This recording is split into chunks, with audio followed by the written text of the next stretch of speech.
Don't pant too loud because the microphone's there. You didn't have to cough either. You're on camera. Don't say anything you'd regret later. Hello, and welcome to another Spill the Coffee with Keith, Daryl, and Bay. What do you want to say? Don't hit the microphone. Good girl. Nearly said good boy then. How do you plan a video? We switch the camera on, go for it. Plan a video? I don't think we go out to plan. Yes, we do. We do plan a video, but they tend not to be the ones that we're on a road trip. Planning a video like yesterday, we planned to go to a church with a bit of history. Carry on. So planning a video, again, we do a bit of research, know where we're going, and try and then wait for a quiet. Yeah. It was very busy yesterday. Yeah, because the churches is something new we're trying. The history of churches, and especially if they've got some connections that But we go have a bit deeper. We did make a mistake. Did we? We did. We were meant to bring a book with us. Oh, yeah. As you know, I collect I collect ladybird books for Daryl because it's his collection. Keith told me I needed a hobby because he's got the milk bottles, skulls, the observer books, dust. So he said, you need a hobby. So I said, I'll collect ladybird books.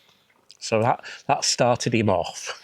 So I collect for Daryl the ladybird But book. then when he's looking at the list, he said, I've got. It's Freudian slip. We've got.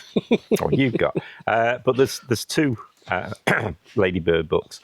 One, what to look for inside a church, and one, what to look for outside a church. And we said that when we started doing more churches, we ought to bring them along and actually read them and then take a bit more. Yeah, but we haven't done yet. So, but yeah. What was it? How do we plan a video? So yeah, if there were standalone videos like the churches, then the usual research, wiki, chat GPT. There's three of us in this relationship. He found it very useful the other day, but that's enough said about that. I asked you your opinion, not. Yes, and I gave my opinion, and then I asked Chatty, my mate Chatty, what did you think? And my mate Chatty said, you could improve on that.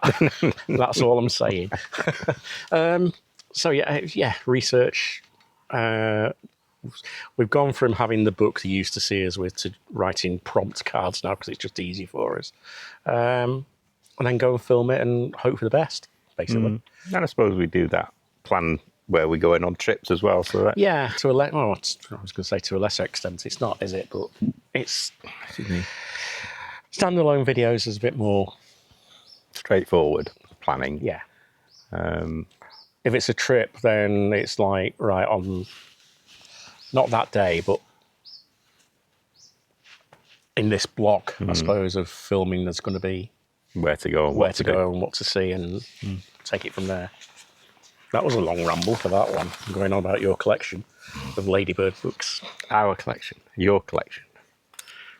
You're doing very well. You've not tried to butt into this nab yet. Oh, it's another van build question, but slightly different. If someone's... I just spat a crumb out. If someone's considering doing a van build, what would you say is worth spending extra on and what's not?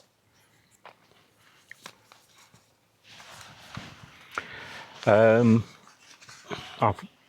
water system, for one, and gas system. And solar. They're your utility bits. Is worth spending a bit on. We spent on solar, and we've got some nice. Well, I think they're good, but they're very flat. So you can walk on them. They're slightly self-healing. They're designed for yachts and things like that. They're more aerodynamic, really, aren't they? Yeah, So... and they're not as sort of fragile. Water system, you see a lot of people or hear a lot of people just taking 25 litre or jerry cans of water, then having to pour it out. But we have got friends that do that, but they've got a USB charge tap. So they just dip the pipe into and that works for them. That works. We've got a couple of 40 litre barrels in the back. Again, it's space, isn't it? It's space and how much and then we've got to pump it to the tap. How much you want to carry weight-wise as well, I suppose. And the same with gas. We got a gas flow system. Yeah, LPG. We've got an 11 kilogram bottle, so which lasts for absolutely ever. So if you've got the room for a big LPG kit, then even though LPG has gone up quite a lot in the last couple of years, it's still a cheaper way of doing it than Calagas. And it just, we don't use it for heating. It's just the cooking really. And that 11 kilogram, we've been thinking, it must be getting low. We better go and top it up, and we've spent 11 pence. What else? A heater, a decent diesel heater. Yeah, ours came with the ambulance anyway, didn't it? Is an Espacio. Ebaspacia, whatever. That came with the van, so we were lucky there. And it's, touch wood, been very reliable. The Chinese diesel heaters are very good these days as well. But I think heating's. We go away all times of the year, so heating's important. It doesn't take much to heat the van up, and we can switch it off again, to be honest. What wouldn't we bother with? Well, I think we've said in previous videos, we wouldn't bother with a shower. That's about it. A decent mattress. If you're going to have a fixed bed, a decent mattress makes all the difference, doesn't it? Yeah. But I think gas, water, heating, they're the main. The utilities. Solar. Yeah. Sometimes I wonder whether we did the right thing with the water barrels rather than having an underslung, but then I think sometimes we go a bit off-road, so underslung. And again, in winter, they have a tendency to freeze up, don't they? So I think we probably have done the right thing. They're tucked away, aren't they? They are tucked away. They don't take up that much room, to be honest, in the way we've built the van. I'm just thinking in my head where we don't know where we could put an underslung one on the chassis that we've got. No. To be fair, it would probably be a bigger tank, but then it's the shape and things like that. In the barrels just fit, and they're only aqua rolls barrels, and so we've got 2 40-litre barrels, haven't we? And they can, virtually 80 litres can last us on a fortnight's trip, can't we? And we run a bit low occasionally, depending on what we've used water for. Every time we run short of water, we always have sort of bottles of water, but we've always found a tap, haven't we? And people have been quite generous and let us fill up. It seems to be a popular thing these days with people going down the all-electric route. And having the induction hobs with big having an inverter on the leisure batteries. I don't think we'd ever really go for that, and don't see the point. This is just us personally, so don't be insulted if you've got this. Don't see the point having an air fryer or anything like that. We can cook everything in one pan basically that we need. We go back to camping. Cooking, isn't it? So, although we like the home comforts in the van, we're also back to basics in a lot of ways, aren't we? But you just think back some of the meals we have put together. We do, steaks and veg and things like that. So we do curries from scratch. From scratch. We do also. Don't get us wrong. We do cook and we eat well. It's not all reheating chips from the night before or anything like that. But it's nice. It is often because we get so many tips. But, from our chippy. That's about it, really. Yeah, I think it's utilities. They're the important one worth spending your money on. And that's just to make life easy. So you're not running out at awkward times. So, yeah. Diesel heater route, I would say, don't have a separate tank. No, your get it diesel what? heater. Get it plumbed in in. line with your main diesel tank. And there's various kits that make that. It's very simple these days. Because there's nothing worse than you always know you've got fuel in your van, don't you? But sometimes we've known people who run a bit low in their separate diesel tank for the heater, and then Also, you're carrying another bottle diesel inside, so there's fumes. If you spill it, diesel's not very good. It's greasy, horrible. Horrible. But yeah, it's the last one then. No, this is number 3. Is it? Yeah.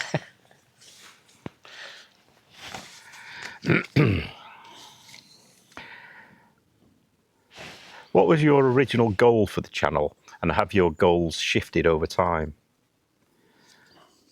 Well, the original goal was just to document the build For us. or for anybody who wanted to watch it. It's your fault that we've carried on. We were quite happy. We were quite happy to stop, and then once it was done, people were saying, "Well, where are you going?" And we hadn't a clue, and we drew it out of a hat, like we're doing now.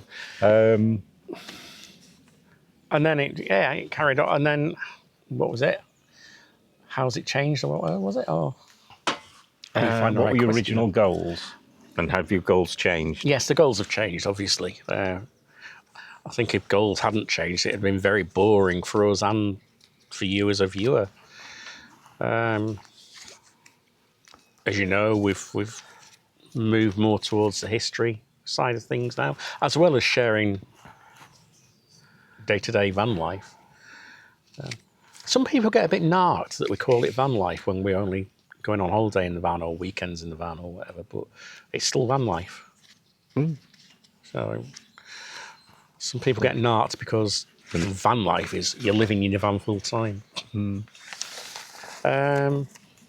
Dog's goals are just Nab wants to be on camera. Bay just wants to climb. Number 4. Oh, this goes back to a different one as well. You put out great informative videos, yet you don't get hundreds or even thousands of views like other channels. Do you get annoyed or frustrated? And does it ever make you consider stopping? I think I mentioned this in a couple of videos back. I do get a bit frustrated with the lack of views, but no, it's not stopped us wanting to. I don't think you ever will. No, but, it's still, at the end of the day, it's still, for us, first and foremost, as a diary for when we're in. Well, we keep saying that, but we'll never watch them. We occasionally flip back when we're looking at one to link with a video. Nab's wanting to get under the caravan now, his favourite place, and he can't because we've blocked it. Sorry, Nab. I think this is number 5. Good boy. How far ahead do you plan your trips, and what's the process for planning them? That's down to you. We have an idea of where we want to go. It's probably easier for you to answer than me, really. Well, I don't know. I mean, the big holidays, we decide where we're going. Yeah. And then you come up with some plan of where we're Filming going. plans or whatever. We came back from the Outer Hebrides mid-May, and right away I started planning where we're going to go in October. Don't know when you're seeing this video, so we might have been already. But also, when we came back in May from the Outer Hebrides, I started thinking ahead to next year's long fortnight trip. And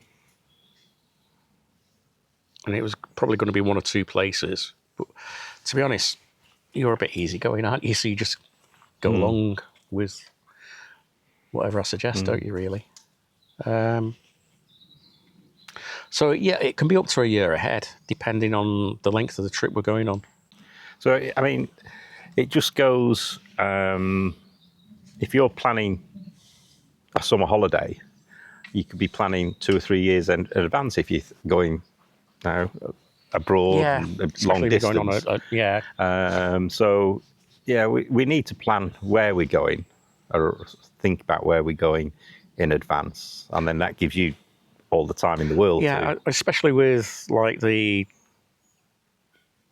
Outer Hebrides, Isle of Man, and then probably next year's trip. It involves ferries and stuff like that, so you've got to plan quite a way ahead to work out ferry times and timings that the fit Outer in with. Hebrides were very good because Calmac, Yeah, you can swap and change, and I'm so impressed with Calmac's yeah, 'cause organisation. they get a bad reputation, really, but no, they're good. No, we were changing. We changed one ferry, and then changed it again because we turned up early, and it was just no hassle to them. Yeah. But, so going back to the question, yes, it can be up to a year ahead. We've never planned further than a year ahead. I mean, the next year's trip, we don't even know whether it's going to be May or October. Don't really know when to go yet, do we? No. I mean, you tie it in with work, don't you? Because you've got some colleagues who've got kids, so we tend to miss the summer holidays anyway. So we'd rather go in early or late spring or early autumn. So yeah, we could. The next trip could be still 14. The next big trip could still be 14 months ahead. We just don't know yet. I've already don't get me wrong. I've already started doing some initial research into things to look at when we're away. Right. Expand. No. Did you see that roll of the eyes? I get that a lot. Anyway, so yes, it can be up to a year-ish ahead. I think that's it for this one. Because he's smirking at me now. So thanks for watching. Again for watching, and see you soon. See you. Bye. And stop recording.